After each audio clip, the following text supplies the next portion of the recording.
할렐루야, 좋은 아침입니다. 오늘도 말씀으로 하루를 시작합니다.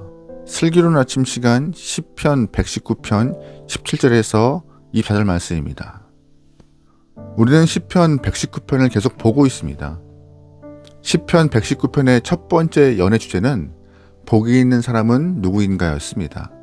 시인은 그래서 하나님의 말씀을 전심으로 행하는 자, 쫓는 자가 복이 있다라고 답을 했죠. 두 번째 연애 주제는 청년이 무엇으로 그의 행실을 깨끗하게 할까라고 질문을 던졌는데 그 답도 역시 시인은 말씀을 마음 중심에 두는 것, 말씀을 선포하는 것, 기억하는 것이 행실을 깨끗하게 하는 것이라고 답을 제시했습니다. 오늘 세 번째 연애 주제는 악인의 비방에 대해서 대처하는 자세를 말하고 있습니다.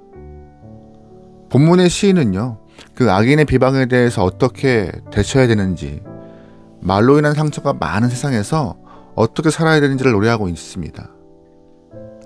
사람들은 사회적 관계 안에 살아가기 때문에 내가 하지 않은 일이나 의도하지 않은 말이나 행동 때문에 구설수에 시달리기도 합니다. 그러다 보니 근거 없는 소문에 휩싸여서 오해를 받으며 살기도 하죠. 그래서 성경에서 말하고 있는 그 악인의 비방은 특별한 일이 아닙니다.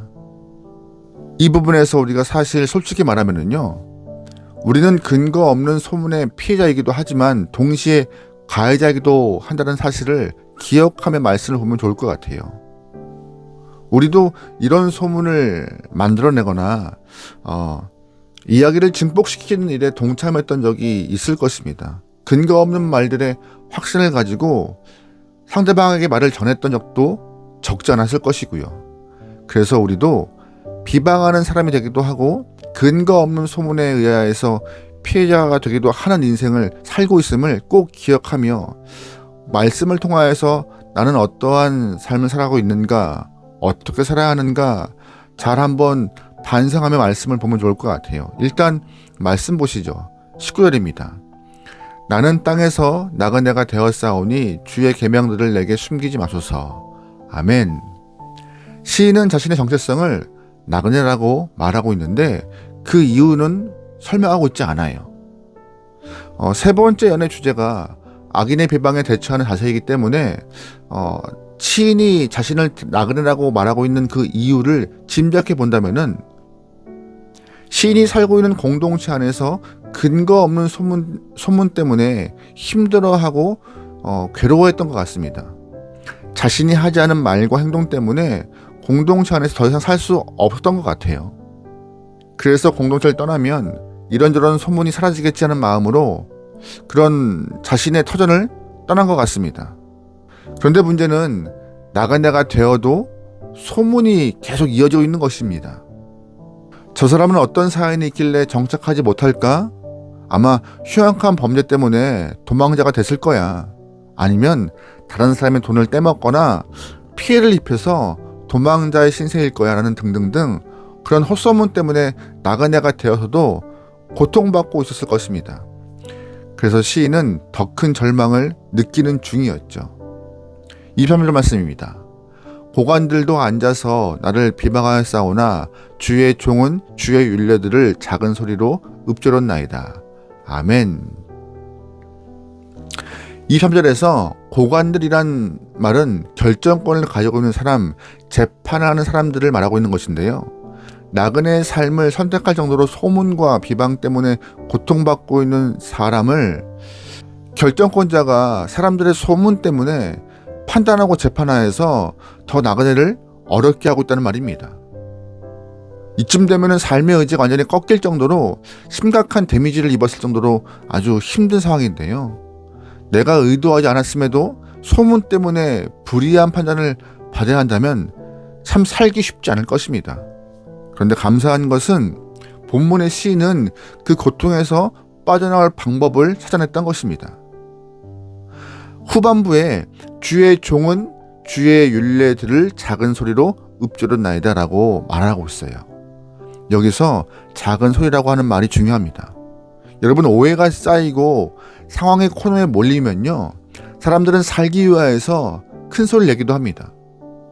소문을 낸 사람을 찾아가서 따지기도 하고 고함치기도 하죠. 내가 당신에게 어떠한 피해를 줬다고 이런 식으로 안 갚음합니까? 라고 막 소리쳐요. 당신이 내가 했던 그런 잘못된 행동들을 직접 말했습니까? 보았습니까? 어떻게 어디서 근거 없는 이야기를 퍼뜨리냐고 멱살잡이를 할 수도 있습니다. 하지만 시인은 큰 소리를 내지 않습니다. 그리고 작은 소리로 주의 율례를 읊조려요. 하나님의 말씀을 입에 두었다는 것이죠. 이런 상황에서 하나님의 말씀을 입에 두는 것 쉬울까요? 정말 어렵습니다. 게다가 작은 소리로 주의 말씀을 자신의 입에 담아요. 보통 사람들이라면은 욕을 입에 담을 것입니다. 오히려 큰 소리로 상대방을 비방할 것입니다. 나도 상대방을 향하여서 근거 없는 소리를 내면서 상황을 역전시키려고 노력했을 것입니다. 하지만 크게 소리를 지르지 않고 욕을 하지도 않고 작은 소리로 말씀을 읊조리며 상황을 바꿔보려 하고 있죠. 우리는 큰 소리를 내거나 욕을 하면 우리의 속마음이 시원해질 거라 생각합니다. 하지만 큰 소리와 욕설은 오히려 우리를 더 악하게 만들고 나중에 상대방에게 하지 말아야 될 행동까지 하게 할 수 있는 그런 시발점이 되기도 해요. 그래서 시인은 큰 소리를 내지 않고 작은 소리로 주의 율례를 읊조립니다. 굉장한 용기고 굉장히 어려운 방법을 선택한 것이죠. 소문, 맞대응, 거친 행동, 험담, 맞대응, 공동체 이탈, 소문, 맞대응, 거친 행동, 이러한 악순환의 쳇바퀴를 벗어나고 사람들의 비방에서 벗어날 수 있는 방법은 시인이 딱 말할 때는 어떤 거였어요? 하나님의 말씀을 입에 두는 것이 살 길이라고. 어렵지만 그것이 방법이다라고 시인은 말하고 있는 것입니다. 그런데 그 방법으로 살아나는 사람이 있습니다. 바로 다윗이에요. 시편 150편 중에서 73편이 다윗이 지은 시인데 다윗은 근거 없는 비방으로 사울에게 쫓겨서 광야에서 도망 다닐 때 지은 시가 상당히 많습니다. 무슨 이야기예요? 다윗은 근거 없는 비방 때문에 많이 힘들고 어려운 상황에서 큰 소리로 항변하는 것이 아니었습니다. 다윗은 살기 위하여서 사울에게 칼을 뽑지 않았어요. 오히려 작은 목소리로 주의 말씀에 집중하였고 또한 시를 쓰면서 하나님께 집중하였더니 다윗은 생명을 부지할 수 있었던 것이죠. 다윗은 자신의 영혼이 주의 말씀을 의지할 때 살아갈 수 있었음을, 사라지고 있었음을 느낀 것이었습니다.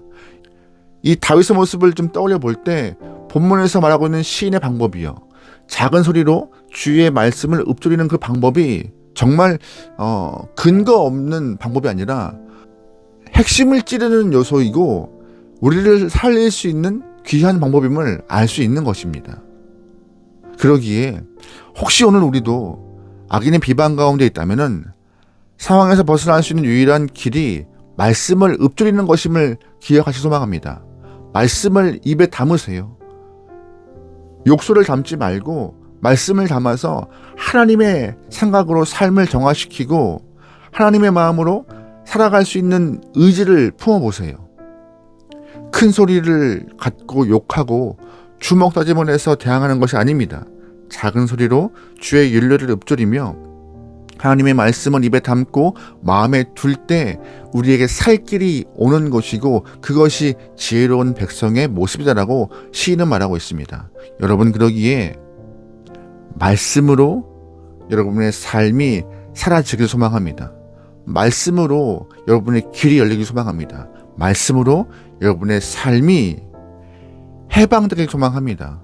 오늘 시인은 그 얘기를 하고 싶은 것이에요. 악을 악으로 갚지 말고 말씀으로 이겨낼 것을 주로 축원합니다. 아멘. 기도하시겠습니다. 하나님, 악한 자가 다가올 때 악으로 대항하지 않고 작은 소리로 주의 말씀을 읊조리며 살아갈 힘을 얻기 원하오니 주님이시여 우리에게 말씀의 능력을 채워주시옵소서. 말씀의 힘을 통하여서 살아내고 말씀의 힘을 통하여서 이겨내고 말씀의 힘을 통하여서 예매를 맺겠나이다. 주님이시여 동행하여 주시옵소서. 예수님의 이름으로 기도합니다. 아멘.